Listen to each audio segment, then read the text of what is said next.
전국이 오늘과 비슷하겠습니다. 지금까지 아나운서 박노원이었습니다. KBS 1라디오 4시 경제뉴스를 마칩니다. 4시 10분입니다. KBS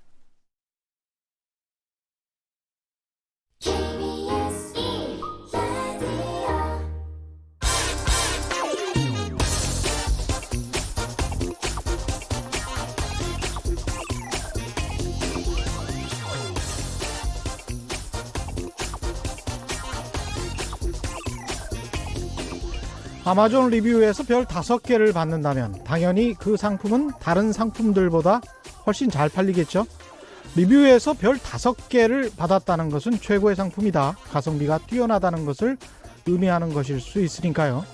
실제로 아마존 리뷰에서 별 5개를 받은 상품들은 그 이하 상품들보다 평균 매출액이 3배 정도나 많았다고 합니다. 가격도 일반 상품보다 높았는데 말이죠. 그런데 여기에 함정이 있습니다. 최근 미국 MBC 뉴스는 아마존 리뷰에서 별 5개를 받은 상품들의 리뷰들 중에서는 상당수가 가짜였다, 이렇게 보도하고 있습니다. 그러니까 상품을 만든 업자들이 직접 임의로 최고 점수를 주는 리뷰를 작성해서 아마존 웹사이트에 올려놓고 이를 근거로 제품을 구매하려는 소비자들을 유인했다는 것이죠. 아마존은 열심히 걸러내려고 했지만 이런 업자들이 너무나 많아서 한계가 있었다라고 변명합니다. 그러면서 미국 MBC 뉴스는 이런 가짜 리뷰를 어떻게 골라낼 것인가, 소비자들이 알아야 할 가짜 리뷰 감별법 3가지를 제시했는데요. 1. 출시한 지 얼마 안 된 새 상품이 리뷰가 너무 많다면 일단 의심해라. 2. 최고 리뷰들의 같은 단어들이 반복됐다면 이것도 의심해라. 3. 마지막으로 별 5개를 너무 많이 받은 제품이라면 의심해야 한다고 조언했습니다. 어떠십니까? 우리나라 인터넷 상거래 시장이 올해 120조 원 정도가 될 거라고 하는데요. 우리는 이런 가짜 사용 후기들이 없을까요? 안녕하십니까. 진실탐사 엔터테이너 있는 대로 닦아 최경영입니다. 세상에 이익이 되는 방송 최경영의 경제쇼 출발합니다.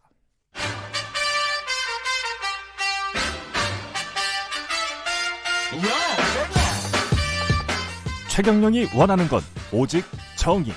경제 정의를 향해 여러 걸음 깊이 들어갑니다. 최경영의 경제쇼. 네, 경제 안 좋다, 내수 안 좋다, 자영업자들 살기 힘들다는 말 지난 10년, 수년 동안 우리가 입에 달고 살고 있습니다만은 왜 안 좋냐라고 이야기를 하면 요즘 들어서는 대부분의 전문가들이 이 문제를 구조적인 원인 중 가장 중요한 원인이 아니냐라고 하나로 꼽고 있습니다. 바로 인터넷 상거래죠. 소비자 입장에서는 온라인 쇼핑인데 올해 벌써 이 시장이 120조 원을 바라본다고 하고요. 2001년 20년도 안 됐는데 그때는 불과, 제가 찾아보니까 한 3조 3천억 시장에 불과했습니다. 기존 유통업, 자영업, 제조업 하시는 분들뿐만 아니라 소비자에게도 미치는 영향이 굉장히 크죠. 인터넷 상거래. 오늘 최경영의 경제쇼에서는 산업적인 측면, 그리고 자영업, 소비자 입장에서 두루두루 인터넷 상거래, 온라인 쇼핑에 대해서 알아보겠습니다. 오늘 함께 하실 분들은요, 한국유통학회장을 역임하신 숙명여대 경영학부 서영구 교수 나오셨습니다. 안녕하세요. 네, 안녕하세요. 정지연 한국소비자연맹 사무총장도 나오셨습니다. 안녕하십니까? 안녕하세요. 예, 두 분은 이쪽 인터넷 상거래나 관련해서는 한국에서 가장 좋은 말씀, 올바른 말씀을 해주실 수 있을 것 같습니다. 그렇진 않습니다. 예, 정보도 많으실 것 같고요. 근데 이게 5년 동안에 최근 계속 이렇게 인터넷 상거래가 증가를 해서 대형 마트들도 여기에 타격을 입고 있다고 하는데요. 매출액이 어느 정도로 온라인 쇼핑이 성장세고 확장세인지 그걸 좀 말씀해 주십시오. 네, 아까 120조라고 그랬는데요. 예. 한국의 소매 시장의 그 가장 큰 점유율을 차지하고 있는 게 온라인 쇼핑이거든요. 그러니까 이제 소매 시장을 볼 때는 이제 업태별로 백화점이냐, 대형마트냐, 편의점이냐, 여러 가지로 볼 수 있는데 이제 네. 무점포 소매업이 지금 1위거든요. 무점포 소매업. 예, 그러니까 물론 이제 대형마트라든지 이제 다이렉트 메일이라든지 이런 거 다 합쳐서 하겠습니다만은. 네. 그래서 한국이 사실은 이제 IT 강국이고 온라인 쇼핑이 전 세계적으로도 저기 전체 소매 시장의 20% 이상이 되는 나라가 전 세계에서 지금 미국하고 한국하고 영국 수준이에요. 예. 중국이 이제 근접하고 있고요. 그래서 빅4라고도 하고 일본은 한참 뒤져 있고요. 그래서 한국이 전 세계 이제 온라인 쇼핑의 메카 중에 하나인데 최근에 이게 가속화되고 있다. 그래서 우리 그 쿠팡의 사례만 봐도 작년 말부터 아마 한 달 매출이 1조가 넘어가는 걸로 지금 한 달. 한 달 매출 1조. 그래도 뭐 전체 온라인 쇼핑 시장에서 10%가 안 되는 거죠. 예. 그래서 이제 그 쿠팡이 그렇게 강자로 부각이 되면서 지금 대형마트 시장이 크게 매출이 마이너스가 된 건 아닌데도 불구하고 이마트가 10만 원까지 빠지지 않았습니까? 아, 그렇죠. 주가가. 예. 20만 원에서 10만 원 가는데 8개월밖에 안 걸렸어요. 거의 1년도 안에서 반토막 났거든요. 아, 이번 그랬습니까? 여름에. 예, 이건 역사적인 사건인데요. 그러네. 있었는데요. 예. 예, 그리고 그게 과거에는 신세계백화점보다 이마트가 훨씬 더 좋은 주식이다. 그렇게 알고 있었는데요. 이렇게 평가를 받았었잖아요. 시작할 때는 33만 원에서 시작했는데 신세계백화점하고 이제 이마트가 분리할 때요. 예, 맞습니다. 33만 원에서 시작했는데 백화점은 지금 22만 원이고 음. 대형마트는 지금 11만 원까지 떨어졌으니까 그러니까 계열 분리할 때만 해도 이마트가 훨씬 더 알짜여서 그렇죠. 훨씬 그 규모도 크고 종업원 수도 뭐 한 거의 10배 될 거예요. 뭐 어마어마하게 그렇죠. 이제 이마트가 거의 90%였는데 신세계 그래서 그룹에. 아들 정용진 씨한테 간다 그렇습니다. 뭐 이렇게 이야기를 했었잖아요. 그래서 예. 미래는 정말 알 수 없다. 참 그렇군요. 네. 이런 정도의 성장세면은 소상공인이나 자영업자들은 타격이 굉장히 심할 텐데 어떻게 보십니까? 네, 한 교수님이 그 연구한 그 결과를 보니까 네. 온라인 거래액이 100억이 늘면 소매업체는 8.2개가 줄어든다. 이런 결과를 내셨더라고요. 100억이 늘면 네. 8.2개가 줄어든다. 그래서 야. 백화점이나 마트에서 이제 예. 제품을 구경만 하고 예. 실제 구매는 이제 온라인에서 거래하시는 소비자들이 굉장히 많거든요. 예. 그래서 뭐 개별 업권마다 사실 뭐 차이가 있긴 하겠지만 대형 유통 업체들도 조단위 현금을 확보해서 사실 온라인 강화에 지금 투자를 하고 있는 거 보면 아마 지금 온라인 거래가 앞으로도 계속 늘어날 거라는 거를 좀 예상할 수 있을 것 같고 지금 한 3년 전서부터 이제 모바일 거래가 이제 PC 거래를 사실 온라인 거래 안에서도 모바일 거래가 이제 앞질렀거든요. 그러니까 네. 손가락 하나만 이제 까딱하면 사실은 이제 물건들을 쉽게 주문하고 집으로 배송되는 이런 구조이다 보니까 앞으로 이게 소상공인이나 자영업자에게 미치는 영향들은 좀 심화되지 않을까라는 조금 생각이 듭니다. 생각을 해보니까 우리 방송쟁이들도 똑같은 입장에 처해 있습니다. 모바일로 다 요새 보고 있기 때문에 네. TV에서 잘 보지를 않죠. TV를 일종의 오프라인 시장이라고 본다면 이제 인터넷에서 그 PC에서 이제 모바일 시장으로 넘어간 네. 그런 상황이군요. 김미영님은 안 그래도 이 말씀 이 질문에 들어가 있는데요. 온라인 쇼핑이 이렇게 이제 늘어나면 온라인 쇼핑의 장점도 꽤 많을 텐데 네. 장점도 이야기해 주시지만 김미영 님이 이런 질문을 해 주셨어요. 얼마 전에 침대 프레임이겠죠. 프레임을 온라인으로 구입했는데 허접하고 배송료도 4만 원이나 받고 불친절했고 후기에도 클레임이 엄청 많더군요. 구입한 걸 후회했어요. 아니나 다를까 배송된 다음 날 침대 LED 등도 고장났다 이런 말씀을 하셨는데 장점도 많지만 단점도 꽤 있는 것 같습니다. 예. 네, 일단은 뭐 거래가 계속 증가한다는 거는 이제 장점이 좀 더 많다는 걸 좀 반증하는 게 아닌가 싶기는 하는데요. 그렇죠. 소비자 입장에서 보면 사실 온라인 거래 편리성은 굉장히 일단 좀 많은 것 같습니다. 일단 가격 자체만 해도 사실 쉽게 소비자들이 가격을 비교할 수 있고 예. 제일 싼 것을 사실 이제 선택해서 구매할 수도 있다라는 싼 거. 장점이 있고요. 예. 그다음에 언제 어디서나 뭐 날씨가 안 좋거나 날씨가 좋거나 뭐 구매할 수 있고 또 구매한 물품들을 물 같은 거 사실 굉장히 무겁잖아요. 그렇죠. 이제 그런 것도 쉽게 집 앞까지 배송해주고 하니까 사실 소비자의 입장에서는 굉장히 편리하게 그 제품을 구입할 수 있다는 진짜 장점이 있는데 지금 이제 김미영 씨께서 이제 지적하셨던 대로 이제 그런 제품의 하자로 인한 부분들로 인한 이제 문제들이 생기는 경우들도 있고 이제 뭐 배송비가 처음에는 뭐 없다고 했는데 배송비가 뭐 가다하게 청구가 된다든지 예. 이제 이용 후기를 보고했는데 제품 자체 실제 받은 제품들은 이제 그런 것들이 제품이 좀 차이가 난다든지 그리고 사실 이제 전자상거래가 비대면 선불 거래라는 특징 때문에 교환이나 반품을 자유롭게 7일 이내 뭐 청약 철회 제도 같은 것들도 있는데 예. 이런 것들을 사업자가 제대로 지키지 않으면서 생기는 불만들도 굉장히 많이 발생을 하고 있습니다. 이게 결국은 장사하고 사업이다 보니까 신뢰 문제도 있는 것 같습니다, 교수님. 그렇죠? 네네 예. 그렇습니다. 그래서 이게 온라인 쇼핑이 신뢰가 없으면 발전할 수 없는 건데요. 예. 우리나라 이제 그 우리 유튜브를 통해서 뭐 연결돼 있고 다들 그 이제 잘못을 하면은 살아남을 수 없는 구조잖아요. 그렇죠. 그래서 이게 연결돼 있고 투명해지는 그런 이제 시장에서 온라인 쇼핑이 뭐 사기를 친다거나 뭐 이렇게 하기가 거의 불가능하지 않습니까? 예, 그런 측면도 또 있습니다. 황희정선님은 저희 집은 80% 온라인 쇼핑을 합니다. 야, 이러니까 자영업자분들이 힘드실 것 같아요. 회와 어패류만 집 근처 대형마트에서 사 먹습니다. 회라고 말하니까 그 말씀하시는데 저는 회도 온라인에서 쇼핑을 하는데요. 쇼핑이 아니고 SNS에 뜨더라고요. 특정 어떤 사업자가 떠서 이렇게 굉장히 믿을만할 것 같아서 시켜 먹어보니까 품질이 상당히 높아요.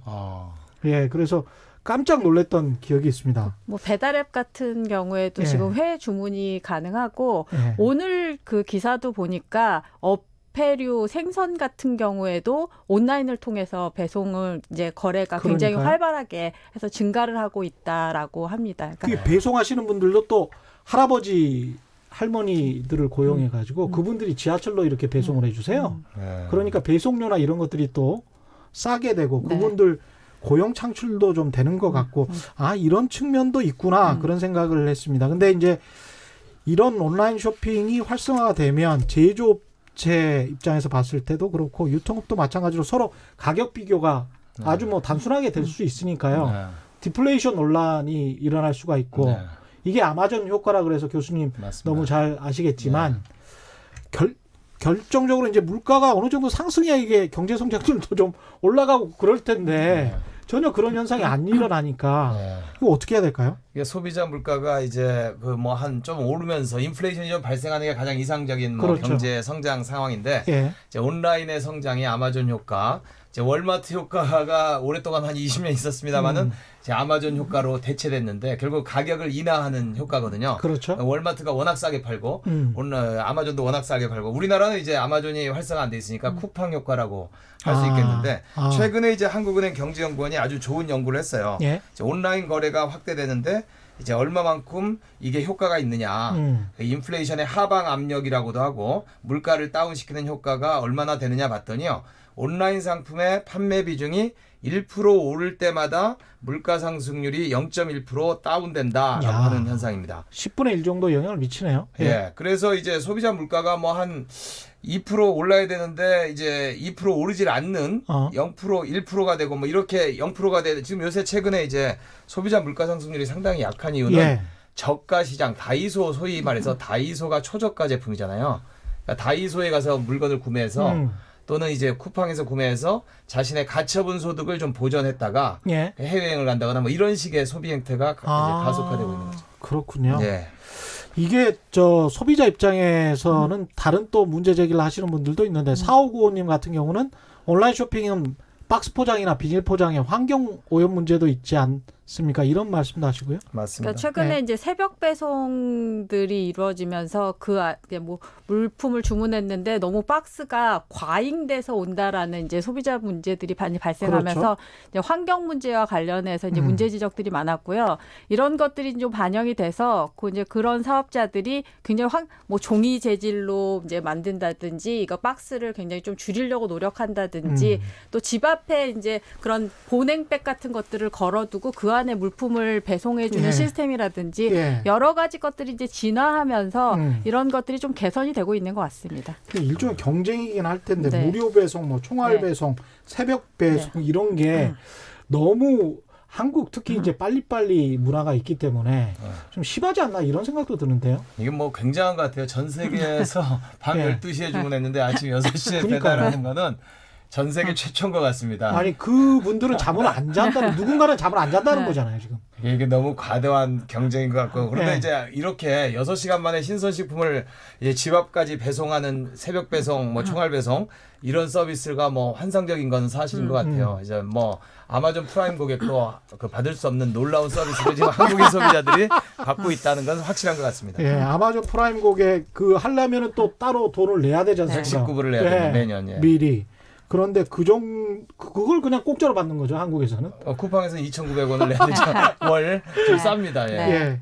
근데 이제 이렇게 하다 보니까 네. 소상공인들 소매점 입장에서는 거의 모든 업종에서 가격 경쟁력이 밀릴 수밖에 없단 말이죠. 네. 편의성, 그다음에 효율성 다 밀릴 수밖에 없을 것 같고, 그다음에 원가 같은 경우 제품을 어디에서 구매해올 때도 이게 이렇게 대형으로 구매하는 이런 유통업체들을 따라갈 수가 없을 거란 말이죠. 이게 큰 일입니다. 그게 이제 온라인이냐 오프라인이냐의 문제는 아니고 저는 이제 온라인에도 사실 가격 경쟁력 없는 곳들 사업자들 소규모 사업자들 굉장히 많거든요. 햇살 좋은 아침님이 네. 그런 지적해 주셨어요. 자영업 하시는 소규모 네. 온라인 인터넷 쇼핑몰도 많지 않느냐 이런 네네 말씀하시죠. 맞습니다. 예. 그러니까 인터넷 쇼핑몰 어쨌든 온라인 시장 안에도 굉장히 소규모 사업자들이 많고 그 사업자들은 사실 가격 경쟁력을 갖기는 굉장히 어려운 구조인데 온라인 시장 자체가 굉장히 가격의 투명성이 있는 시장이다 보니까 그 안에서는 사실 가격 경쟁을 안 하고서는 살아남을 수 없는 굉장히 치열한 시장이기 때문에 그 나온 이제 문제이고요. 온라인이 사실 모두 이제 자본의 경쟁력 있는 사업자는 아니기 때문에 네. 오프라인이 소상공인 약자들이 온라인에 이제 그대로 있는 이제 그런 문제들이 있고 이제 대규모 자본들이 들어오는 이 온라인 시장에서의 문제, 그 안에서 소규모 사업자들, 그다음에 오프라인에서 소규모 사업자들이 어떻게 상생할 수 있는가의 부분들은 굉장히 좀 고민이 많이 필요한 부분이라고 그렇죠. 생각이 됩니다. 교수님 이거는 정부가 어떻게 개입을 할 수가 없지요. 글쎄요, 뭐 이게 시대가 예. 혁신인데 소매업이 발전한다는 게 그게 새로운 매장이 생기고 또는 뭐 새로운 업태가 생기는 걸 얘기하는 건데요. 이게 온라인 쇼핑이라고 하는 게 이게 뭐 어떻게 보면은 이제 뭐 정부가 규제하기는 그런 이후에 그 단계를 지난 예. 어떻게 보면 혁신적인 서비스잖아요. 그렇죠. 그래서 뭐 지구 온난화 같은 트렌드로 봐야 되지 않나 네. 저는 그렇게 생각합니다. 네.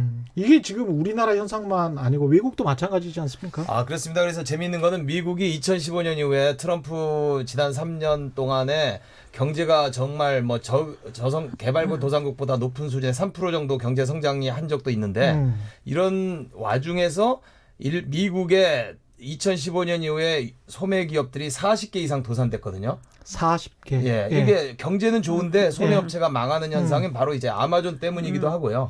온라인 쇼핑 때문이기 때문에 그렇습니다. 이게 결국은 상가, 부동산 같은 것들, 건물 같은 것의 가격에도 영향을 미칠 것 같습니다. 그렇습니다. 미국의 하이스트리트이 붕괴된다 뭐 이런 얘기를 하는데 그거는 이제 다 아마존으로 쇼핑을 하기 때문에 그렇죠. 그 아마존 프라임 고객이 한 달에 199불 아니 1년에 199불이니까 우리나라 돈으로는 어떻게 됐습니까? 뭐 한 15만 원이잖아요. 네. 그 15만 원 정도의 돈을 내면서 119불. 119불. 네. 예. 그러니까 15만 원을 회비로 내는 사람들의 숫자가 1억 1천만 명이에요. 아마존 프라임 고객이. 그래서 그렇게 많아요? 15조 원이 그냥 들어오는 이상한 구조를 만들어놨어요. 그래서 이건 놀라운 혁명과 같은 거거든요. 그래서 아마존이 망할 수가 없겠구나. 아마존 지금도 주식을 사야 된다고 하지 않습니까? 이미 그렇게 올랐는데 이야. 지금 1,300불인가 그렇습니다. 아마존 일주가 한 주가 네. 예. 미국에서 가장 비싸죠. 150만 원 정도 되네요. 네. 예. 아, 그게 1억 명이 넘군요. 그래서 아마존 혁명이 바로 그런 걸 얘기하는 거고요. 미국의 예. 소매 기업들이 그래서 멀쩡한 뭐 아메리칸 어페럴이라든지 미국의 120년 역사의 시어스 백화점도 최근에 도산됐거든요. 예. 이게 멀쩡한 회사들이 그냥 가는 거예요. 아마존 때문에. 방법이 오프라인 예. 매장들이 지금 사라지고 있는 겁니다. 그렇죠. 예. 이게 그래서 8277님도 비슷한 말씀하셨는데 시장은 노인층 물건이 많고 이렇게 묘사하시네요.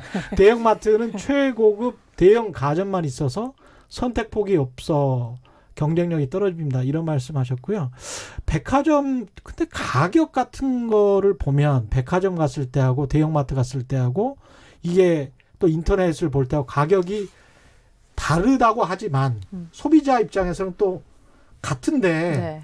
별다르게 다를 게 없는데 이게 가격이 큰 차이가 난단 말이죠. 이거는 어떻게 봐야 될까요? 그러니까 저는 소비자 입장에서는 시장의 다양성이 굉장히 중요하다고 생각이 되거든요. 네. 그래서 다양한 시장에서 소비자가 그 안에서 이제 사업자들은 경쟁을 하고 그 안에서 소비자가 선택해서 구매할 수 있는 게 가장 중요한 시장이라고 생각이 되고 네. 백화점을 선호하는 소비자들이 있고 마트를 선호하는 소비자들이 있는 것처럼 또 온라인을 선호하는 소비자들의 어쨌든 선택권이 이제 보장이 돼야 된다고 생각이 되고 예. 그러니까 어느 한쪽으로 이렇게 막 쏠림 현상이 있는 건 사실은 그렇게 바람직한 방향이 그렇죠. 아니기 때문에 예. 균형 있게 어쨌든 골고루 그 안에서 좀 경쟁이 이루어지는 좀 시장 체계가 만들어지는 게 어쨌든 소비자 입장에서는 그 다양한 그런 선택권이 좀 가장 좀 중요하다고 생각이 됩니다. 이 교수님 아까 그 산업구조의 변화로 받아들일 수밖에 없다 그랬는데 네. 이것을 자영업 하시는 분들은 그럼 막상 우리가 뭐 500만, 600만 자영업자라고 하는데 네. 이분들은 어떻게 해야 될까요? 그러니까 자영업자의 생존 방법은 철저한 지역 밀착 또는 뭐 단골 고객 확보 또는 뭐 철저한 이제 풀뿌리 영업밖에 예. 없는 것 같아요. 예. 근데 이건 뭐 자영업자뿐만 아니라 우리나라 지금 대형마트나 대기업도 마찬가지거든요. 예. 지금 온라인 쪽으로 이제 아마존 효과로 전부 다 지금 오프라인 모든 비즈니스가 망가지고 있기 때문에 철저하게 자, 왜냐하면 무슨 사실 일이 아닌데. 일물닭가잖아요. 네. 예. 채널마다 가격이 다르니까 예. 그 싼 가격만 추구하는 소비자들은 온라인으로 갈 수밖에 없거든요. 한수연 님도 비슷한 의견 주셨습니다. 온라인 쇼핑몰은 4차 산업혁명 중 하나라고 봐야 하지 않을까요? 이런 어떻게 보십니까? 4차 산업혁명 중 하나라고 볼 수 그러니까 있습니까? 이거는 이제 예. IT 혁명인데요. IT 예. 혁명과 4차 산업혁명으로 이제 가려면은 이제 고객이 쿠팡 같은 경우에 예를 들어서 우리가 뭐 11번 가라든지 온라인 쇼핑의 경우에 서영구님이 오늘 뭘 원하는지 예측 배송까지 뭐 이렇게 제안을 한다거나 저보다 저를 더 잘 알게 될 때 이제 진정한 4차 산업혁명이 되는 거죠. 유튜브에서 뭘 검색을 하면 자꾸 그 콘텐츠가 뜨는 것처럼 넷플릭스가 하듯이 예, 예, 넷플릭스가 접촉률 그렇게 되는 추격 거군요. 저양이 되는 거죠. 이제 예. 그런 AI의 이제 진화된 형태의 그런 부분들도 좀 필요할 것 같고 이제 O2O 서비스라고 해서 예. 이제 온라인과 오프라인이 이제 예, 연계되어 그렇죠. 있는 형태들의 거래들이 있거든요. 그렇죠. 그래서 지금의 이제 배달앱 시장도 마찬가지고 이제 뭐 세탁업이라든지 이런 것들처럼 온라인과 오프라인이 같이 상생할 수 있는 구조는 전 여전히 많이 남아 있다고 생각이 되거든요. 예. 그래서 오프라인에서 사람을 또 직접 만나서 접점해서 또 하는 부분들을 또 선호하는 소비자들도 있고 그런 매개체 역할을 하는 것이 또 온라인이 될 수 있기 때문에 어쨌든 기술의 발전은 기본적으로 소비자 후생을 증진하는 방향으로 가야 한다고 생각이 되거든요. 그런 측면에서 온라인과 오프라인이 여전히 상생할 수 있는 그런 모델들은 많이 있을 거라고 생각이 됩니다. 우리가 근데 막연히 그런 이야기를 했단 말이죠. 개인정보 이야기를 하면서 이게 내가 몇 시에 무슨 닭발을 먹는 것을 이 컴퓨터나 내 핸드폰이 이미 알고 있는 내 기분이 나빠 뭐 이렇게 생각해 보니까 뭐 이런 생각을 할 네. 수도 있는 것이고 네. 나중에 이게 뭐 어떤 범죄 수사나 이런 거에도 본의 아니게 이용될 수도 있는 것이고 네. 그럴 범죄 피해를 네. 받을 수도 있는 네. 것이고 그러니까 이런 부분들에 관해서는 뭔가 다른 또 규제를 해야 되는 것 아닌가 이런 이야기도 했는데 소비자 입장에서는 어떻게 봐야 될까요? 그러니까 이제 데이터 경제 시대잖아요. 예. 지금이 그 안에서 사실 이제 개인정보 이슈들이 굉장히 이제 많이 이제 등장하고 그렇습니다. 있고 예. 소비자들은 사실 우려를 하고 있지만 이제 산업계에서는 이런 개인정보 이슈 때문에 너무 서비스가 제한적이다라는 이제 주장들을 이제 많이 하기는 하거든요. 예. 근데 그럼에도 우리가 사실은 개인정보 유출 때문에 사실 소비자들이 굉장히 많은 피해를 당했기 때문에 그 부분에 있어서 사실 굉장히 민감하시거든요. 예. 그래서 개인정보를 활용함에 있어서 사실 이제 상업적인 측면으로 이제 활용하는 부분에 있어서는 저는 소비자의 자기결정권이 굉장히 중요하게 고려돼야 된다는 생각을 갖고 있거든요. 소비자의 자기결정권. 네. 예. 그래서 어쨌든 이게 소비자의 어쨌든 그런 그 동의나 이런 것들에 조금 기반해서 소비자들이 그런 것들을 좀 컨트롤할 수 있는 측면에서 어쨌든 상업적으로 활용되는 그런 공익적인 측면은 좀 제외하더라도 예. 상업적인 측면에 있어서의 부분들은 어쨌든 소비자의 선택적인 부분들이 저는 굉장히 중요하다고 생각이 됩니다. 곽중순님은 오프라인 매장도 같이 발전하기 위해서는 건물 임대료 내려야 됩니다. 뭐 이런 말씀하셨는데요. 건물 임대료는 자연히 내려갈 수밖에 없을 것 같습니다. 저렇게 공실이 심하게 되면 뭐 장기적으로는 어떻게 버티겠습니까? 이철현님 자영업자들이 이런 상황에 어떻게 적용해야 하는지 적응해야 하는지 그런 말씀이시겠죠. 적응해야 하는지에 대한 해결책 부탁드립니다. 한번 말씀을 하셨는데 조금 더 구체적으로 말씀해 주시면 좋을 것 같고요. 오프라인 매장을 운영 중인 저희로서는 온라인상에서 영업 전략을 구상해야 하는데 아까 말씀하셨죠. O2O 네. 말씀 구상해야 하는데 너무 광범위하고 방법도 잘 모르겠고요. 걱정이네요. 이런 부분들을 좀 구체적으로 말씀해 주시면 좋을 것 같습니다. 예. 그렇습니다. 이게 뭐 기본적으로 그 굉장히 어려운 거죠. 왜냐하면은 그 아마존도 영업 이 철학이 아마존이 되게 이상하게 이상한 회사예요. 왜냐하면 영업이익을 남기지 않고 다 재투자를 해가지고 사실은 제대로 한다면 굉장히 많은 영업이익을 그 아마존의 웹 제조스라는 그 우리 사주가 아주 독특한 철학을 갖고 있습니다. 그래서 그랬기 때문에 지금 아마존이 생긴 건데요. 다시 다 고객한테만 고객의 이익을 위해서 모든 거를 갖다 바치기 때문에 배당도 안 합니까? 그 배당보다는 지금 이제 뭐 그 상장 회사긴 하는데 그 철학을 주주들이 다 지지하는 거죠. 미래 가치가 상승할 거기 때문에. 지금 쿠팡도 적자가 뭐 1조 이상 나고 있고요. 그런 걸 보면은 사실은 그런 거대한 공룡 플랫폼 때문에 가격 같은 거에서 도저히 경쟁력이 없거든요. 우리 자영업자들이. 그래서 자영업자들은 동네에 오는 그 고객들한테 뭐 이름을 외울 수도 없지만 이름 정도를 외울 수 있는 정도의 어떤 철저한 영업이 되지 않으면은 갈 이유가 없는 거죠. 아, 이름 정도는 다 외우고 있어야 된다. 뭐 고객들의? 인사는 기본이니까. 그러니까 뭐 예를 들어서 온라인이 못하는 어떤 차별화된 서비스가 가격에서는 경쟁력이 없다는 말씀을 제가 드리는 겁니다. 9773님도 비슷한 말씀이신 것 같고 일본 소매업계도 아마존 때문에 다 무너지고 있다고 하던데 사실인지요? 이런 말씀 맞습니다. 하셨고요. 일본도 지금 아마존이 2017년 이후에 1등이 됐거든요. 라쿠텐이라는 1위 업체를 제끼고 라쿠텐 아마존 들어봤다. 전편이 1등이 돼서 라쿠텐하고 아마존 때문에 다 장사 못하겠다. 우리 일본 상인들의 이구동성입니다. 3773님 안 그래도 이 말씀 여쭤보려고 했는데 직업이 다 없어져도 택배 배달업은 영원 불멸이겠네요. 이런 말씀 하셨는데 이게 나중에 로봇으로 대체될 수도 있을 것 같기도 하고요. 늘어나는 업종도 있어야 되는 거 아닙니까? 온라인 쇼핑 활성화로? 그렇습니다. 그래서 이제 쇼핑의 그 개념이 클릭으로 바뀌고 검색으로 바뀌다 보니까 이제 소매업의 정체성 자체가 인더스트리의 정체성이 변했어요. 그래서 택배업으로 변한 거죠. 물류업으로 변했습니다. 그래서 물류업체들은 주가가 계속 오르고 있고요. 그 다음에 이제 배송 기사들 수는 늘어나고 당분간은 향후 10년간은 저는 이제 배달 관련 업종과 고용자 수는 계속 늘 것이다. 이렇게. 근데 이쪽에 또 어떻게 보면은 보험이랄지 여러 가지 문제에 있어서 또 저임금이랄지 노동환경이랄지 이런 것들도 또 문제가 제기가 되고는 있습니다. 소비자들은 뭐 무료 배송, 총알 배송, 새벽 배송 해가지고 굉장히 좋은 환경이지만 이게 너무 강화되다 보니까 그런 것도 좀 균형이 맞춰져야 되지 않을까 그런 생각도 들고요. 네, 그러니까 사실 이제 무점포 판매라고 하면은 이제 그런 굉장히 사람도 적게 쓰고 막 이럴 것 같지만 사실 그 안에서 움직이는 그 사람들의 수는 사실 굉장히 많이 있거든요.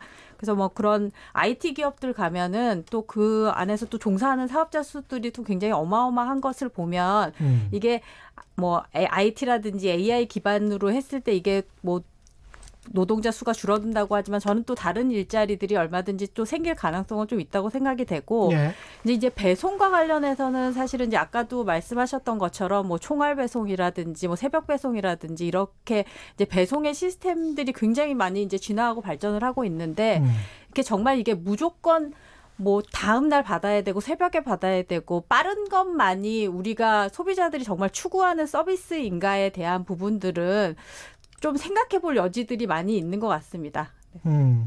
강 PD의 부동산님이라는 분이 여러 가지 의견을 주고 계시는데 특히나 여자분들이 오프라인보다 온라인 물건 구매에 충동적이고 중독되는 분들이 많다는 의견인데 약간 여성차별 발언인 것 같고요. 다른 의견 중에서 강 PD의 부동산님은 쿠팡은 아마존과 달리 성공하기가 어려운 게 쿠팡이 초창기에 시장을 장악하지 못했다. 그래서 티몬, 위메프 등 경쟁자가 너무 많다.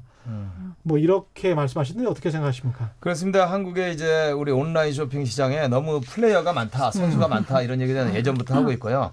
쿠팡이 아무리 열심히 해도 지금 10% 이상을 이제 못할 것이다. 뭐 이런 말도 있고 그래서 지금 다 도토리 키재기식에 너무 많은 업체가 있다. 미국 같은 경우는 아마존이 온라인 시장의 50% 이상이거든요. 그래서 쿠팡이 50%까지 될 때까지 이제 과연 버틸 수 있느냐, 뭐 이런 식의 그래서 M&A를 하지 않을까. 예. 그래서 M&A 그러니까 뭐 덩치를 키워서 예, 쿠팡이 예를 들어서 더 투자를 받는다면 이제 한 3, 4위 업체를 구매를 해서 50%가 돼야만이 그때부터 이제 어떻게 보면 상당히 예, 독점적 이윤을 향유할 수 있기 때문에 그렇죠. 예, 그렇습니다. 그러면 언제까지 그렇게 계속 할 수 있을까요? 지금 뭐 한 1년 반에서 2년 사이에는 그 수준으로 지금 이제 이런 정도 성장 속도면은 가지 않을까도 보고 있습니다. 그리고 매출액이 계속 높아지면 언젠가는 브레이크 이븐 포인트를 맞춰서 손익분기점을 맞춰서 될 수 있다. 그러니까 연 매출이 지금은 한 12조 정도 나는 12조? 거잖아요. 예. 이제 지난번에 6조 7천억이 뭐인데 예. 한 12조가 아니라 한 20조 정도 날 때. 20조. 예. 근데 이제 성장률이 뭐 수십 %씩 계속 늘어나야 되겠습니다. 그렇죠. 예. 그러니까 소비자의 입장에서 보면은 사실은 이제 무료 배송해주고 총알 배송해주고 싸게 해주고 이런 것들이 이제 무조건 이제 좋은 것만은 아니거든요. 그렇죠. 그 안에서 시장의 경쟁을 저해야 하는 이제 문제들이 발생을 할 수 있고 경쟁 사업자를 좀 없애고 나중에 이제 독점적 사업자가 되려고 하는 그다음에 그런 이제 시장 지배적 사업자로서의 이제 문제 불공정 행위들이 사실 많아질 우려들이 있기 때문에 이런 측면에서의 것들은 일정 부분 저는 좀 규제가 좀 필요하다고 생각이 되고 공정한 좀 시장이 이루어져서 다양한 이제 사업자들이 경쟁을 통해서 거래가 좀 이루어질 수 있도록 그런 환경을 만드는 것들이 저는 좀 소비자 입장에서 좀 중요하다고 생각이 됩니다. 그 자영업자, 택배 기사 그리고 화물 기사 소비자 입장에서 굉장히 많은 문자들이 들어오고 있는데요. 하나씩 좀 읽어드릴게요. 위에서부터 8144님 인천의 화물 기사입니다. 구매의 끝은 배송 기사입니다. 헌데 10년 전이나 수입은 똑같으니까 이 점 어떻게 보시는지 좀 기억을 하셨다가 답변을 해주시면 좋을 것 같고요. 1246님 600만 자영업자는 뭘 먹고 살아야 하나요? 비슷한 말씀이셨고요. 김미선님은 그래서 저는 최대한 대형마트 오히려 오프라인을 많이 이용하신다는 말씀이죠. 동네 공판장, 전통시장, 인터넷 쇼핑 골고루 하려고 가계부 앱으로 체크하며 장 보신다는 현명한 말씀이십니다. 오창성님 온라인 물건이 같은 가격이면 품질이 좀 떨어진다는데 사실인가요? 예를 들면 부품 등을 좋은 것을 안 쓴다는 것입니다. 이거는 굉장히 궁금해하시는 분들이 많습니다. 왜냐하면 전자제품을 뜯어볼 수가 없잖아요. 저희가 뜯어볼 수가 없기 때문에 특히 냉장고 같은 경우 제가 이거 취재를 좀 했었는데 컴프레서라고 하죠. 뭐 그 일종의 이제 엔진 같은 건데, 그런 것들이 국산이냐 중국제냐 베트남제냐에 따라서 차이가 난다. 그런데 거기에 얼마나 많은 메이드 인 차이나가 있는지 전자제품에 얼마나 많은 메이드 인 코리아가 있는지는 소비자들이 뜯어보지 않기 때문에 모른다. 그것 때문에 품질이나 가격 차이가 좀 날 수 있다. 이런 이야기는 어떻게 보십니까? 그러니까 이제 홈쇼핑이나 이제 인터넷 쇼핑몰에서 판매하는 제품들이 이제 가격이 동일한 이제 가전 제품의 경우에 가격이 이제 차이가 나는 경우들이 많이 있는데 사실 이제 동일 모델인 경우에는 동일 제품이라고 보시는 게 맞고요. 근데 그 뒷번호가 하나하나씩이 뭐 이렇게 다른 경우들이 간혹 있거든요. 그러니까요. 그런 경우에는 일단 그런 특정 부품이라든지 이런 부분들이 좀 차이가 날 수 있다라는 것들을 좀 아셔야 될 것 같아요. 그래서 그런 것들로 가격 경쟁력을 가지려고 하는 부분들이 있기 때문에 그런 부분에 있어서의 것들을 어쨌든 좀 지속적인 모니터링이나 뭐 이런 것들로 소비자가 좀 현혹되지 않게 하는 부분들은 좀 필요할 것 같습니다. 이게 소비자 단체에서 한번 다 뜯어가지고 이게 얼마나 많이 부품이 메이드 인 코리아고 메이드 인 차이나인지 이걸 비교를 해줘도 상당히 소비자들이 판단하는데 도움이 될 것 같아요. 왜냐하면 한국 부품업체들도 살아야 되니까. 그런 측면에서 건의드리는 겁니다. 네, 알겠습니다. 2001님 그 화물기사 관련해서도 이제 말씀을 해주시고요. 교수님 그 2001님은 환상적인 새벽 배송 뒤에는 피눈물 흘리며 운송하는 배송기사님들이 계십니다. 업체 이익을 위해 남의 생계 수입까지 뺏어가는 새벽 배송은 화물 운송 노동자들을 죽이는 결과입니다. 상생이 없는 운반비 후려치기 반드시 사라져야 합니다. 이런 말씀하셨습니다. 이게 상당히 힘들죠. 예. 저도 뭐 10년간 월급이 잘 못 올랐어요. 그래서 지금 사실은 우리 기사님뿐만 아니라 예. 우리나라 많은 우리 전문직을 포함해서 예. 많은 분들이 10년 전하고 수입이 거의 같다 이렇게 보시면 돼요. 근데 10년 동안 사실은 물가도 많이 안 오른 건 사실이거든요. 그래서 사실은 그렇군요. 한국이 10년 전에 어떻게 보면은 피크를 이루고 그다음부터는 지금 이제 사실은 굉장히 험악한 가처분 소득이 늘지 않는 사회로 간 지가 꽤 됐긴 사실이거든요. 그러네요. 생각해 보니까 이제 수출 대기업들 네. 아주 장사를 잘했던 삼성전자와 같은 쪽은 아이고. 많이 늘었었는데 네. 그 밖의 기업들이랄지 그 밖의 업종들은 크게 늘지 않았던 것 같습니다. 네. 예, 그런 측면이 있네. 이 앞으로 온라인 쇼핑은 어떻게 될지도 참 궁금합니다. 이렇게 되면 요새 이제 해외 직구도 많이 하지 않습니까? 그래서 네. 큰 그 TV 같은 경우는 어라? 미국이 더 싸네? 뭐 이러면서 이제 네. 구입을 하는데 그렇게 되면 제조업체들한테도 영향을 상당히 많이 끼칠 것 같고 어떻게 보시는지요? 그렇습니다. 이제 뭐 우리 블랙 프라이데이라든지 네. 미국에 그다음에 그래서 아마존의 직구가 지금 한국어 서비스가 잘 되고 있잖아요. 그때는 굉장한 또 매출이 일어나고 있고요. 또 뭐 빼빼로데이라고 우리는 부르고 있습니다만은 이제 중국의 그 뭐 알리바바가 하는 전 세계에서 최고의 쇼핑 축제가 있고 온라인 쇼핑에서는 지금 사실은 이제 한국하고 그 중국하고 뭐 미국이 경계가 없어지는 그런 놀라운 또 일이 벌어지고 있거든요. 그래서 온라인 쇼핑은 그 증가율이 상당하기 때문에 직구 시장은 급성장하는 시장입니다. 온라인 쇼핑몰 전체보다는 더 급성장하는 매출을 가지고 있습니다. 그렇군요. 이렇게 이제 출혈 경쟁을 하면서 이렇게 그 매출을 늘리다 보면 그래서 거대 공룡이 아마존처럼 한국에서도 탄생을 하면 그게 소비자한테는 나쁜 일 아닐까요? 가격을 마음대로 올릴 수 있으니까 아니면 상대적으로 뭐 독과점 시장에 유리한 여러 가지 지형을 이용할 수 있으니까. 그러니까 시장에서 이제 경쟁이 사라지고 예. 이제 쏠림 현상이 이제 발생을 하면서 이제 독과점 현상이 발생하는 건 사실 소비자의 입장에서는 가장 그 바람직하지 않은 방향이기 때문에 그 안에서 어쨌든 좀 다양성이 이루어질 수 있도록 하는 부분들은 좀 필요할 것 같고요. 저는 국내에도 사실은 그런 경쟁력, 글로벌 경쟁력을 갖춘 업체가 탄생할 수 있다면 그건 사실 굉장히 좀 기쁜 일일 것 같아요. 그래서 네. 오히려 그런 경쟁력 있는 업체들이 글로벌 경쟁력을 좀 가질 수 있도록 그런 부분들도 전 지원하는 부분들도 사실은 나쁘지는 않다고 생각이 됩니다. 정재영 사무총장님 말씀하신 것처럼 만약에 그러면 지금 현재 우리나라에서 1위를 하는 어떤 유통업체가 중국이나 이런 데 가서 온라인 시장을 어떻게 해볼 수 있을까요? 어떻게 보십니까? 그 가능성은.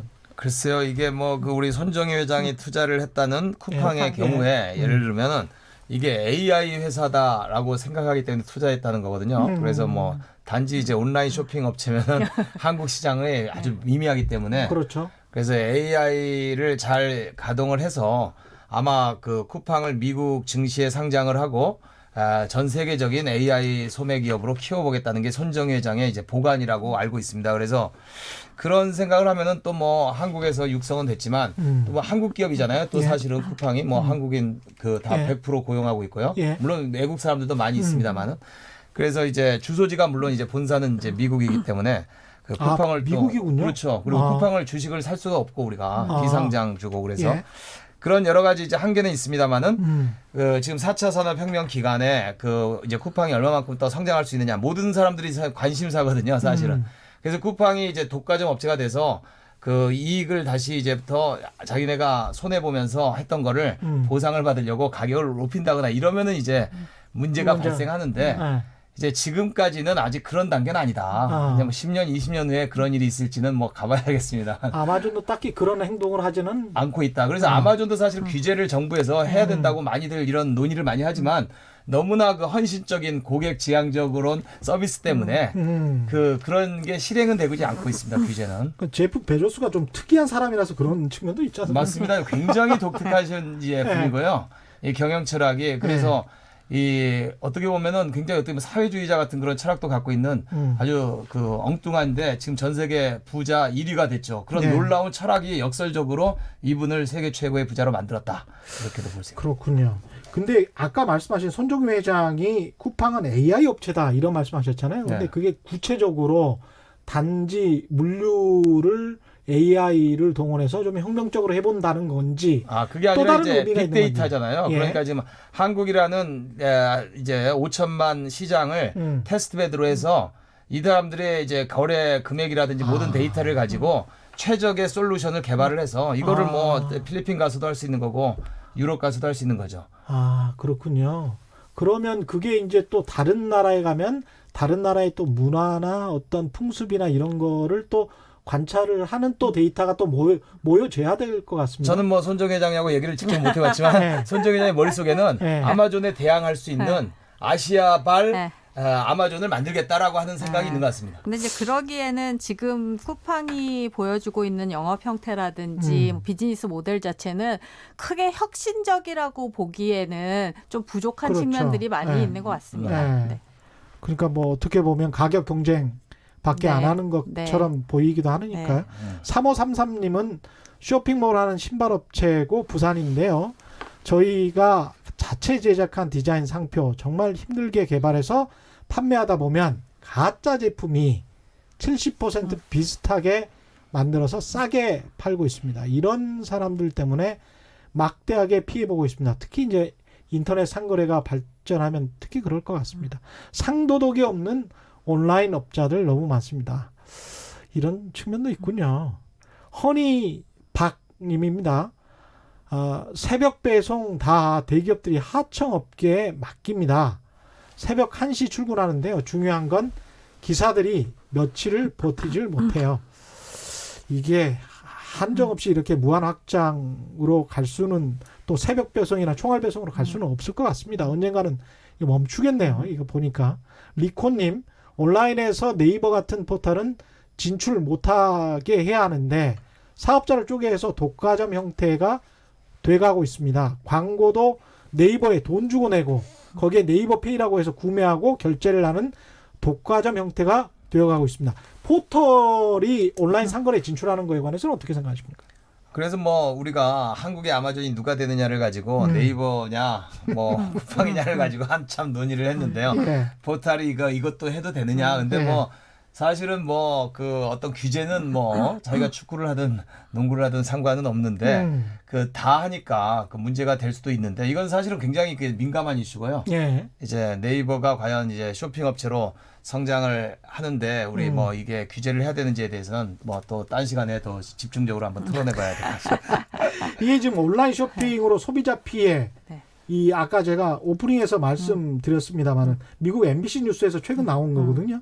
이런 소비자 피해가 계속 늘고 있는데 아까 말씀하셨 그 많은 우리 청취자분들이 보내준 것처럼 소규모 자영업자들 문제도 있을 수가 있고 그리고 대형 업체들도 문제가 있을 수가 있는데 이유가 뭐고 보완책 마련 같은 거는 뭐 있을까요?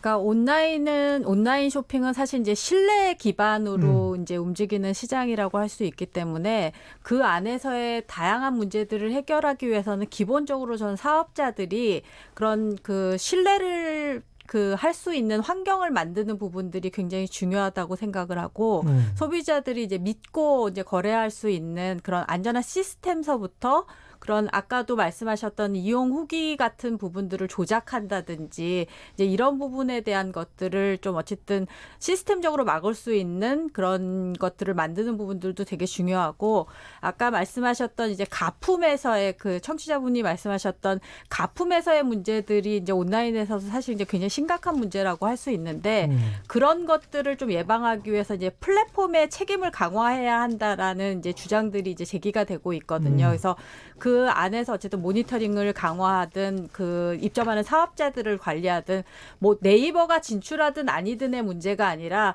그 플랫폼을 제공하는 그 사업자들이 책임을 조금 강화함으로써 소비자들이 좀 더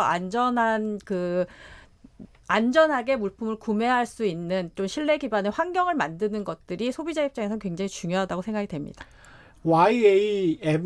YAMETECH 야매테크님이군요. 야매테크님 아마존에선 물건 잘못 배송하면 반품 귀찮으니 그냥 갖고 원래 물건 다시 보내줄게 이러니까 고객이 사랑하는 겁니다. 이런 말씀하셨네요. 네, 아마존은 예. 뭐 묻지마 반품이 가능한 회사이기 그렇죠. 때문에 네. 이게 또 약간 미국의 소비 문화가 또 이런 게 있는 것 같습니다. 맞습니다. 예. 예.